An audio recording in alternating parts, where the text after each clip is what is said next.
आज उमेदवार म्हणून या मतदारसंघामध्ये विविध गावामध्ये गाठीभेटी घेऊन मला निवडून आणण्यासंदर्भामध्ये मी आशीर्वाद मागत आहे आणि जनतेमध्ये अतिशय मोठा उत्साह निर्माण झालेला आहे। कारण एक बहुजनातलं पोरग कधी नव्हे ते या प्रस्थापित समाजाच्या विरोधामध्ये दंड ठोकून या मैदानामध्ये उतरलेला आहे। त्यामुळे त्यांना सर्वांना ही अभिमानाची गोष्ट वाटून यावेळेस निश्चय त्यांनी केलेला आहे। या ओबीसी समाजातील एक बहुजन समाजातील पोरगा बाहेर निघालेला याला नक्कीच विजय केल्याशिवाय राहणार नाही हा विश्वास प्रत्येक माणसाच्या मनामध्ये निर्माण झालेला आहे। सर, लक्ष्मण हाके यांच्यावर गाडीवर काही प्रकार घडला होता याबद्दल आपल्याला माहित आहे की कधी नव्हे या मतदारसंघाचा जर इतिहास पाहिला तर प्रस्थापित समाजाच्या विरोधामध्ये बहुजन समाजाचा आमदार या ठिकाणी कधीही झाला नाही।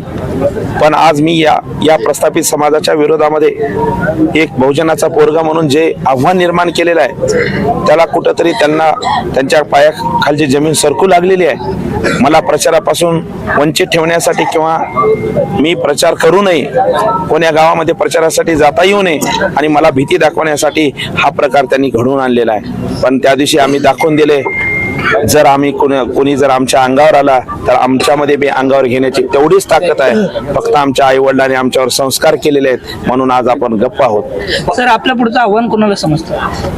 माझ्या पुढे आव्हान कुणाचंच नाही, कारण ह्या जनतेने ठरवलंय चंद्रशेन पाटील सुरणार आमदार यावेळेस होणार आहे, विधानसभेत जाणार आहे। कारण आपल्या मागे अमनदादा आंबेडकर साहेब माझ्यासाठी आशीर्वाद देण्यासाठी आज आणि उद्या या मतदारसंघामध्ये ओबीसीचे सर्वोच्च नेते लक्ष्मणदादा हाके साहेब आहेत, नवनाथजी आबा साहेब आहेत। कालच प्रकाश अण्णा शेंडगे साहेबांनी या ठिकाणी माझी प्रचार सभा घेऊन आशीर्वाद दिलेला आहे। त्यामुळे माझा निश्चय हा निश्चित झालेला आहे। पाचोटे ते आपल्यावर जे हल्ला झाला त्या हल्ल्याच्या अनुषंगाने आपल्यातील मताची विभागणी होईल असे वाटते। खरं तर हा हल्ला या महाराष्ट्राच्या संस्कृतीला शोभणारा नाही। कारण आम्ही प्रचारासाठी कवठा येथे जात असताना पूर्वनियोजितपणे प्राणघातक हल्ला ठरवून करण्यात आलेला आहे। तो कोण केला काय नाही हा पोलीस प्रशासनाचा भाग आहे। पोलीस प्रशासन त्यामध्ये खोलामध्ये जाणं गरजेचं आहे। कारण असं या महाराष्ट्रामध्ये किंवा या लोहा कंधारमध्ये असा प्रकार होणे उचित नाही। कारण त्यांनी त्यांच्या गावात केले तर आमच्याही गावे असे आहेत की आम्ही ते करू शकतो, पण आमच्या आई वडिलांनी एक संस्कार दिलेले आहेत ते आम्ही संस्कार कधी मोडणार नाही। आमच्या विरोधामध्ये जरी उमेदवार आमच्या गावामध्ये आला तर त्याला चहा पाजून आम्ही पाठवू। आजपर्यंत आम्ही पिढ्याने पिढ्या आपल्या समाजासोबतच राहिलेलो आहोत। आमच्या वाडवडिलापासूनचे सगळे 2-3 कमीत कमी पिढ्या आमच्या तुमच्या सोबत राहिलेल्या आहेत। असं असताना तुम्ही आज एक बहुजनाचा पोरग बाहेर निघाला आणि निवडणुकीमध्ये थांबलं, एवढं आपल्याला पचनी का पडत नाही हे समजून येत नाहीये। ओबीसी आरक्षण टिकलं पाहिजे यासाठी आपण जर आमदार झाला आणि विधानसभेमध्ये गेला तर यासाठी आपण काय करू? निश्चितच, कारण मी ही निवडणूक जी लढवत आहे ते ओबीसीचं आरक्षण बहुजनाचं आरक्षण वाचवण्यासाठी निवडणूक लढवत आहे।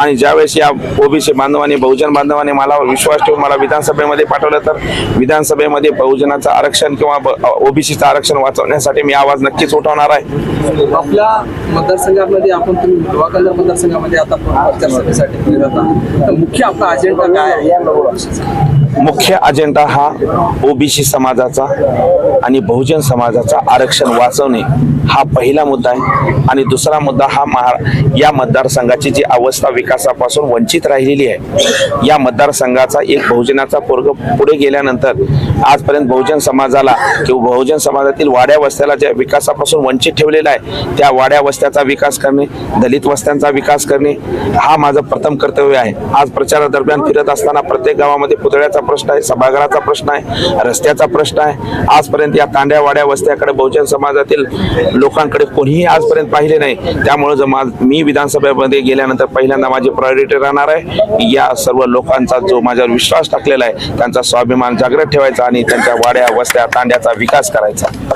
सर्व जाती धर्माचे लोक आज तुमच्या सोबत प्रचारसभेत आहेत आणि तुमचा पाठिंबा सुद्धा तुम्हाला सर्व समाज बांधवांनी दिलेला आहे। यासाठी बहुजन समाज सर्व तुमच्या सोबत आज आहे। यासाठी संविधान बचावासाठी तुम्ही काय प्रयत्न करणार? नक्कीच, आज मी बहुजन समाजाच्या जीवावर मी या विधानसभेमध्ये जात आहे। त्यामुळे संविधानाचं संरक्षण करणे हे माझं आद्य कर्तव्य आहे। आणि संविधानाला जर कोणी हात लावत असेल किंवा संविधानावर जर घाला घालत असेल तर त्याच्या सर्वात समोर विरोध करणार हा चंद्रशेन पाटील सुरणार असेल।